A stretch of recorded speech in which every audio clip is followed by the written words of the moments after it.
she wakes up early, she's on the go, chasing dreams, she runs the show. Suit and heels, she's ready to fight. In the boardroom, she's dynamite. Power moves, she's got the flair. Breaks the mold, she's everywhere. Glass ceiling shatter with her stride. In her world, Hello, everybody. This is Becky Mossbrucker with the Stronger Together Tribe podcast and YouTube. So today we have Linda Lederman, no relation to David Letterman because she spells it differently. And her business is Balaboosta's Secret. So she's going to tell us how she got started, first of all, with that name of the company. And then how she started this business, what made her decide to create this business, and how it can help us. I've already been talking to her, and I promise you she has ways to help us. So, Linda, very excited to have you here. Thank you for being on the podcast with me. Oh, thank you so much for having me. I'm looking forward to talking to everybody. Awesome. So, what made you decide to have this kind of business that you're running, and what is it exactly? Sure. So the name of my business is Balaboosta's Secret, and a balaboosta is an old-fashioned Yiddish term for a woman who makes a fine home. Now, my fine home is the anti-Martha Stewart home. My fine home is the one you want to come to. You want to put your feet up. You want to put a glass down without having to look for a coaster. You know, you're going to be well-fed. You know, the conversation and the laughs are going to be flowing. It is the home that you want to be in, and it is the home that everybody wants to go to. So that's hilarious. I know somebody who fits that perfect. It's not me. We have coasters in our house. We'll get you there. No, my husband's like, no, coasters are going everywhere. My granddaughter just throws them around the living room. She's like, yeah, forget it. We're not doing that. That's very funny. What made you decide to come up with that? Sure. So I'm a lawyer by training, and I practiced for almost 20 years. I had my kids very late in life. And by the time I had my kids, I said, you know, I really want to take time to focus on my family. I had, you know, done all the partnership in the law firm, blah, blah, blah, blah. I had accomplished a real lot. And I really felt that my personal side and my family needed a little bit more attention at the time. So I stayed home with my kids. I had other businesses and involvement in the community. As my kids got a little older, their friends would come over for sleepovers, and I wouldn't do the takeout pizza. I would cook dinners for them, and we would play games at the table. And their friends would say, my mom doesn't cook like this. We don't have fun at the table. Could you teach her? And the idea was born. So I set out to teach moms how to make really memorable meals with ease, speed, yum, and fun. Because there's so many reasons why you really do want to have a sit-down family meal with your family. And listen, I live in the real world. You can't do it every night. Everybody's being pulled in a million places. But to try to do it as often as you can, because the studies show kids who come from a family that has sit-down family meals, they do better in school, they have better social skills, better communication skills, less likely to use illegal substances. And it's fun. And you get to put your hair down and be yourself, because most of the time during the day, either we're at work or we're volunteering or our kids are in school, and a certain behavior is expected of you. And you try to some extent, fit that mold because you want to get ahead, but you don't always get to be yourself. So why wouldn't you want to be able to be yourself in front of your family? These are the people who love you the most and support you. So to create that warm and loving environment at a mealtime, because everybody's got to eat, that's a great thing. And that's what I help women do. You know, it's funny because when we grew up, you know, back in the 60s and 70s, you were not allowed to have anything at the table. You know, we've been trained not to play games at the table, not to do anything at the table, but eat and talk. And, you know, the conversation was not nearly as free flowing as it is nowadays, I don't think. You know, if your parents asked you, how did you do in school today? You said, fine. I mean, you know, it was nothing like what the conversations are now, if anybody even has them. And my grandson actually said something to my daughter one time about sitting down to eat, because they sit at the table to eat. And he said something like, most of my friends don't do this, Mom. And I was like, he's 7. How terrible is that? That people do not sit at the table and eat. I mean, we try to do it almost every night. Some nights we may be in the living room eating off of TV trays, but that's because my back hurts often and I'm usually on a massaging machine while I'm eating. But you know, we try, especially when the family comes over, everybody goes in the dining room. Nobody's eating in the living room. Certainly never do that. No TV trays, no kitchen. Everybody's going in the dining room, and we make a big deal about it. And the grandkids know. They're 5 and 7, and they know you go in the dining room to eat. So, And it's so important to set that as an example, because when I hear about, listen, anybody with kids, either they're involved in something after school, whether it's sports or arts or music or religious school, what you name it, they're involved in something, and you're all getting home late, and you're doing everybody a disservice if you're just going to Subway and picking up a sandwich for dinner, or giving them a sandwich at the ballpark when they're done. That's not making any kind of meaning. But if you learn how to make really, and I'm talking about delicious dinners in under 30 minutes, it's going to take you that long to get your pizza delivery, for goodness sakes. If you learn how to do that, not only are you modeling for your kids how to take care of themselves in a healthy way, you're modeling for them how to grow a family, how to have relationships. So it's really a part of a bigger thing, not just getting it off your plate, crossing it off. Oh yeah, I'm done with dinner. We're done. Move on. You don't want to do that. yep. I think kids, or especially teenagers that spend time at the dinner table with their parents, I think the parents might get a little bit of an insight as to what's going on in their lives if the kids will talk. Yeah. Well, You one know, of the things I do is I teach the moms I work with how to foster conversation at the table. oh, Because like you nice. said, the worst thing in the world is to say, "How was your day?" "Fine." "What'd you do in school?" "Nothing." And you say to yourself, "They've been there for 8 hours. I pay a lot of school taxes. I know they did something." You know, that's not the way to get conversations going. So when I work with my moms, I teach them games and things that will get their kids talking. So you learn about them in a relaxed way, and their guard is down because they're actually having fun conversing in whatever game you are playing at that time. And you learn a lot about them, and it makes them feel safe to express themselves. And I think that's really, really important. I think that's awesome. I'm glad you said that because I did not know that that was part of what you did. Um, do you specialize in certain age groups for kids and the moms, or is it like moms and their teenagers, or moms and their little It ones, or can really moms and be it can really be anybody. And sometimes I have people who don't have kids who want to cook, and it's just them and their partner or their spouse, and they sit at the table and they've run out of things to say. oh yes, I mean, been there that happens before. too. So it's part of a whole package, and it's good for empty nesters. It's good for parents with kids. I mean, I focus with parents with kids, but I can apply it to really anybody's situation.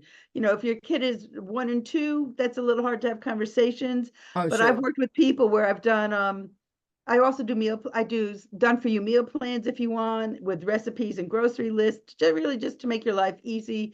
I do co-cooking lessons where I work with you virtually, so I'm cooking along with you, so I can correct you, I can answer your questions, I can give you the substitutions if you forgot to buy an ingredient on the recipe we're making. And the beauty of that is when we're done with our lesson, your dinner's done. So you're not That having to is take the so time out of cool. your day. Your dinner's done and you just reheat it for when you want to eat. But I've worked with parents who said I worked with one gentleman who he was a stay-at-home dad and his son was 2, and he said, want to introduce him to foods, but everything you recommend has to be eaten with your fingers. And so for several months we worked on finger foods that the adults would like as well as the kids. It's a lot of fun. That would be hilarious because I would not have thought. Of course, a 2-year-old doesn't know how to use a fork yet. Yeah. But you want to introduce them to foods even at an early age, that you want to have them have expanded palates. Absolutely, because I know of a couple of children who do not have expanded palates. They're very extremely picky. Yeah. And actually, my daughter, when she was, gosh, I don't remember now, 4 or 5, somewhere in there, chicken nuggets. She went through a phase where she would eat nothing but chicken nuggets and French fries. Yep. Yep. I mean, and I didn't buy them at a fast food restaurant. I cooked them in the oven, but when I took her to the nursery at church, she had her chicken nuggets with her. She, especially if we had church at night, she wanted to take the chicken nuggets with her, and she did. And oh my goodness, that went on for, I don't even remember how long. It went on for a while. I thought she was going to turn into a chicken. It was crazy. Yeah, I work with a lot of women who are in a similar situation, and we work on ways to, I said, try not to say they're picky eaters because the kids latch onto the title. Yep. So I'll say something like, tell them that they're developing their palate or they're growing their taste buds, whatever it is, some kind of positive mindset thing you want to tell them. But we work with ways to have them amenable to want to eat new foods. And truthfully, one of the best things you can do is if you are playing games and they're having fun at the table, they have less resistance because they're occupied with having fun. So they're more likely to try the food that you want them to eat. That is a great idea because I don't know who has been saying what to my grandson lately. He's 7, and he will ask for something to eat, and then he'll look at me and he'll say, "That's a healthy food, right, Grandma?" And he's all excited about it, where he didn't used to be like that. So I don't know if somebody said something about him being too picky, or if somebody's been getting on to him because he's not eating healthy because he loves potato chips. I mean, who doesn't? But anyway, somebody must have said something somewhere along the way. So now he's trying to decide, is this thing he wants healthy or not? So, Good for if he him. asks, yeah, I am shocked, happily shocked. But, if he would ask for a cookie before dinner, I'd be like, now, is that healthy? And he was like, oh, no, that's not healthy for me. No, it's not. So put that down. We'll eat it later. But you have to eat whatever, the hot dog, the spaghetti, the whatever it is first. So he's trying, and we've taken him camping with us a few times. And my husband got him to eat scrambled eggs, and he refused. He would not touch a scrambled egg ever. And, I don't know if it's because we got him away from his element of his house, but he was out with Grandpa having a great time. We were hiking and fishing and, just away from all the other stuff. And Grandpa said, why don't you try some scrambled eggs? I don't want any. Well, I think you should try one bite just for me. And he was looking at him like, and he did. And he was like, Grandpa, I like these. And he was like, of course you do. So we got him to eat things that he would never touch before that. And I don't know if it was just because it was a different environment. People aren't, fussing at him to hurry up and eat so we can go to bed, or hurry up and eat so we can get your bath, or hurry up and eat so we can do your homework, or whatever, whatever is being said. But he tried scrambled eggs and sausage for the first time ever. And now he loves sausage. And I'm like, oh my goodness. So I think, do you have plans that would help someone who has allergies? Or... Absolutely. Oh, okay. Yeah, I have actually, I have access to a database that I work with where I can accommodate any kind of special diet. So I had one client whose husband had really severe digestive issues, and a nutritionist said you can only eat A, B, C, D, E, and F. And his wife, who was my client, said, I'm bored out of my mind, number one. And number two, I don't even know what to cook. I don't know what half these things are. And so I created recipes for her to come and for her to show the husband's nutritionist to get approval. And when I would get the approval, then we would do the co-cooking lessons, and she would learn how to cook flavorful food for her husband in a very restrictive way. And so, yeah, I can accommodate diabetes. I can accommodate keto, whatever you need. You can tell me, listen, I'm allergic to A, B, C, and D. Don't put any peanuts. I have, whatever other allergies or sensitivities. I can't eat gluten. I can't have lactose, whatever it is. I can accommodate those. My son for a very long time was lactose and gluten intolerant. I understand that. I have diabetes in my family, so I'm really familiar with all kinds of cooking techniques and dietary needs. That is so cool. I would not have thought that. I didn't know how, extensively broad your recipe database is and how you put, meals together. Have you ever found a recipe that you could not find an ingredient for? Like, I don't know, something just really odd. You were like, I can't even find this anywhere. One of the things I teach the women that I work with is know how to substitute, Okay. because there are many, recipes are written to be modified to your taste buds. Baking is a different story. So don't quote me on baking, because baking is a science. It's chemical reactions to make all those wonderful pastries and breads. Cooking is a little different than that. There's a lot of flexibility. There are a lot of substitutions you can make, which may even enhance the recipe more to your liking than not. Or you wouldn't miss the ingredient if you didn't have a substitute, because once you know what that ingredient was going to do for the recipe, you may not need it. So I would never be concerned that I can't find this one master ingredient, because I could always figure out, and I teach the women that I work with to figure out what you could do instead. That's funny because I was looking at a pickling recipe last night, because we have a garden and have tons and tons of cucumbers. And I told my husband, I want to learn how to pickle cucumbers and make them pickles. And he was like, okay. So I looked up a recipe and it called for cane sugar. Yep. And I'm like, what in the world is cane It's sugar? an unrefined sugar. It's a pure sugar. So I went to the grocery store. I thought, well, let me just see. Couldn't find it anywhere. And I thought, Becky, think about this. It wants a quarter of a cup. It's like minuscule. You're killing yourself over something that is so tiny. I came back Knock home. yourself I'm out like, and this use the is regular crazy. sugar.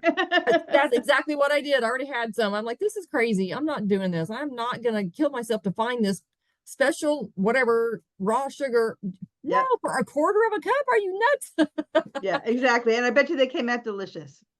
They're going to. I haven't done it yet. Oh. That's the They're project. still pickling. I am. Yep. They are jarred and they're sitting and they're waiting. You can't eat them for Yep. 5 days. So we're gonna Exactly. we're gonna see how they come out. But I'm like, sometimes you don't need to be that picky, right? You don't. I some people in my family have a type A personality, and they are very picky about everything. So you can't substitute this for that. Watch me. Yes, I can. Are you cooking this or am I? Because yes, I can. And yes, I will. I have to tell you, I have over 1,000 cookbooks of basically every kind of cuisine you can think about. I don't follow a recipe exactly ever. I use them for inspiration. And that's, I think a lot of times when women say, I don't cook, I don't know how to cook, I usually start with the basics with them. And I say, this is how we're going to work. You have to know what's in your pantry, know what's in your fridge, know what's in your freezer. You have to know what you need in your pantry, your fridge, and freezer, and you have to know how to use it all.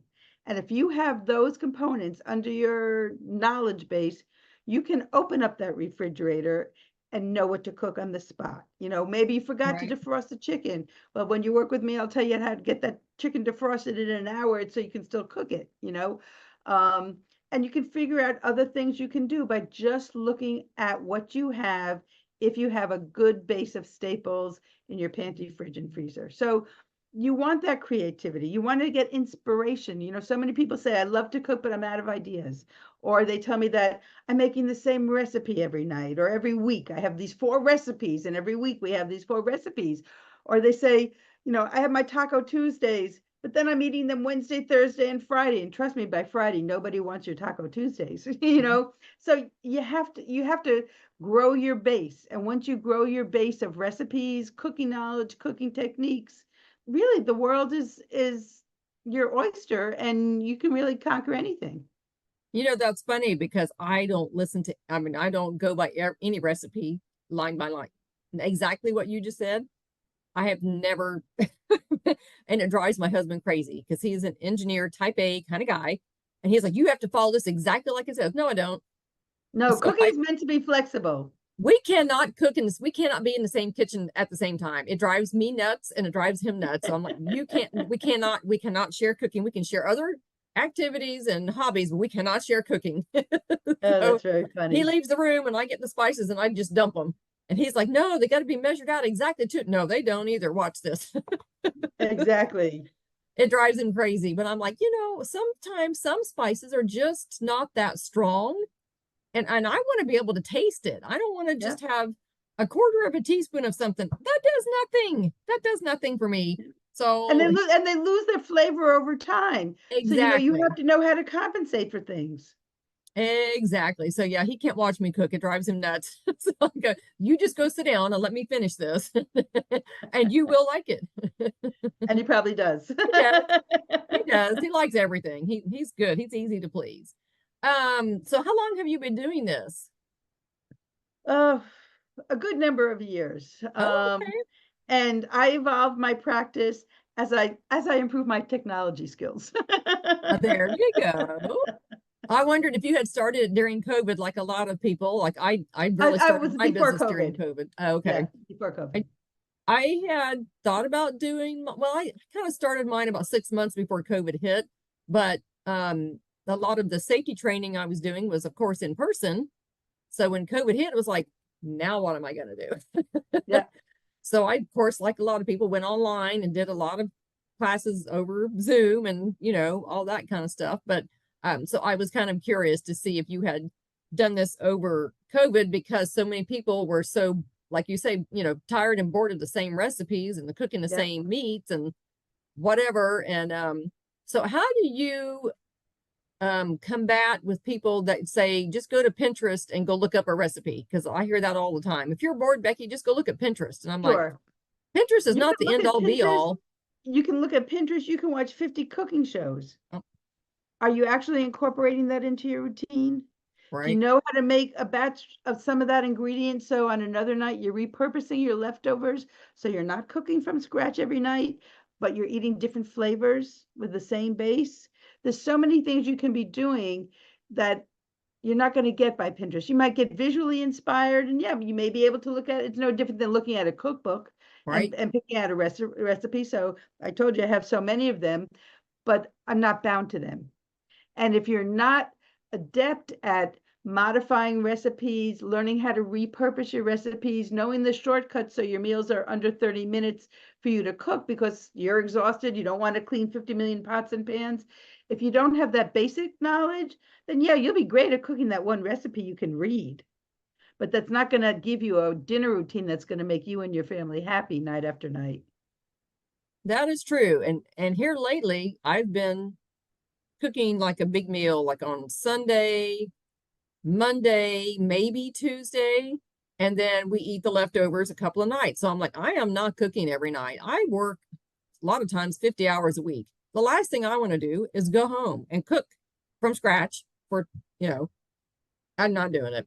And I eat like a mouse. I barely eat anything. I just don't, I get full very quick. So I don't, it doesn't bother me to have a sandwich and it would be one piece of bread and some Mm-hmm. meat and some cheese and some mayonnaise. And I'm perfectly happy. But somebody else in my household wants way more than that. Yep, So yep, I try to cook enough for at least a couple of days. So yep. there's at least another night that's, taken care of. So I have 3 nights covered, maybe That's 4. yeah. And That's what so, you should do. And you can also batch cook, and depending on what you're cooking, you can freeze some of that. So yep. you can just defrost it on another night if you don't want to have a, a reversion of that sometime during the week. Freeze a batch of it. I think one of the things that we really enjoyed buying that has really been good for the freezer is those like seal a meal bags that has the vacuum sealer. Yep. Oh my gosh, you saw it on TV for years and you'd be like, yeah, whatever. I don't know about that technology, blah, blah, blah. Holy cow. We try to vacuum seal almost everything that we are going to put in the freezer because freezer burn is totally a thing. And I Yep. used to throw out so much food that got freezer burn on it. And it's like, this is crazy. We are just blowing so much money.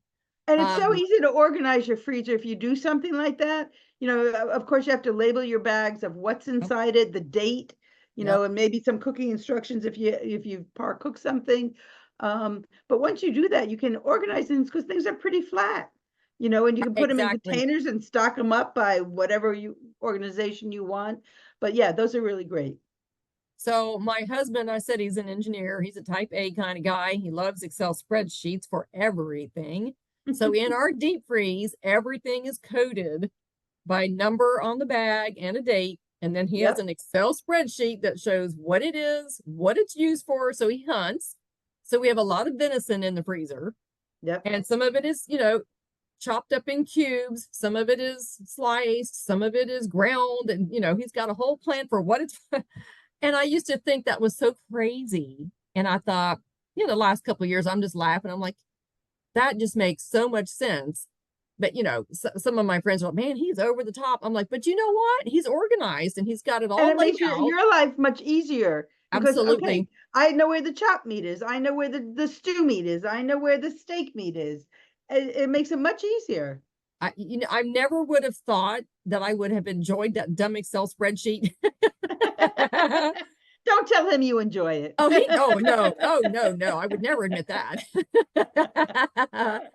But it really does come in handy. And I thought, you know what? I wonder how many people don't know what's in their freezer. I'm not saying you need to go to that extent exactly, but how much food do you have in your freezer that you've saved from other leftover nights or whatever that is shoved at the back or shoved at the bottom? And do you even know what it is? And do you know how long it's been there? And when your freezer breaks, you've got all this food you have to throw away. It's like, oh my gosh, it seems like it always happens at the worst time. That's true of your refrigerator too, because a lot of people buy things with very good intentions. Oh, Yeah. I'm going to make this vegetable and this vegetable and that vegetable. And then they end up being science experiments growing in the Right. refrigerator. So, it's not limited to the freezer. No, that absolutely, you're right. Absolutely right. So we had a party at work where I work last week. Yep, I think it was Tuesday. And we needed to make room in the refrigerators. We have two for the leftovers because we had seafood. And it was pretty funny. We got kind of started moving some stuff around and looking at some containers. And one of the girls and I were like, oh my gosh, we started throwing so much stuff away that people had forgotten, pushed to the back, moldy lunches, Yep. all this nonsense. And we wiped those refrigerators out clean. I washed down every single shelf, every drawer. I mean, it was just nuts. We just got started and we couldn't quit. And I sent an email and I said, please don't be mad if we threw out your lunch. Whatever it was, we did not know what it was anymore. It wasn't edible. It's in the trash. So, it's gotten kind of like a big chuckle out of it. And I said, no, this is like an every Friday thing. If your lunch is not gone, I'm going to throw it out because we're not going to do this again. Yeah. Yeah. So I kind of laughed at myself and I was like, Becky, you need to do this at home too. So when it's garbage night or the night before garbage day, I go through my refrigerator now. I mean, I had been doing it for a while, but now I'm really religiously doing it because of what we did at work. And I'm like, nope, out. Everything is out. If you're not eating it in a few days, 4, 5, 6 days, it's gone. But that's also a very good way for you to realize what you are cooking and what you're not cooking, and to lower your food costs and lower your food waste. Because when you start paying attention to what you're throwing out and really how much money you're basically throwing money out when you're throwing that Oh, food out. absolutely. So when you learn to pay attention to that, you will be shopping that much smarter for your week. That's true, because if you're throwing out stuff that you haven't finished eating, that might mean you don't like it as much as some Or you other bought too much, or you recipes. made too much, or you should Right. have frozen it. I mean, there's Right. many other things. Right. That's true. Because my first thought was we didn't like it that good and we just had it, we just ate it because I made it and that was the end of that. But you're right. It could be just that we had other meals going on.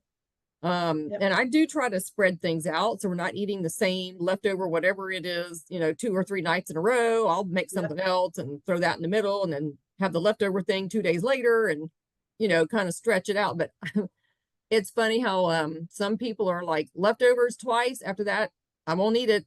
I'll eat anything. I don't care. But some people in my house don't like that.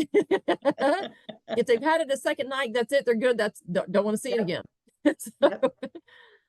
Which makes it sometimes harder because if you have more left over, you have to decide what to do with it. Like you said, you can either freeze it, or sometimes I'll bring it to lunch to work and then I'll eat it. And I don't have a problem eating it 3 or 4 times in a row, but some people don't like to do that. So and that's why I like to teach people how to repurpose it.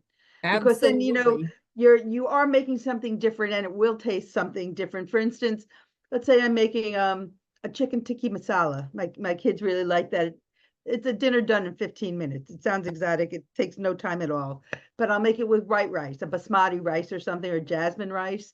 And I'll make a double batch of rice. Yep. And you say, well, what do you need a double batch of rice for?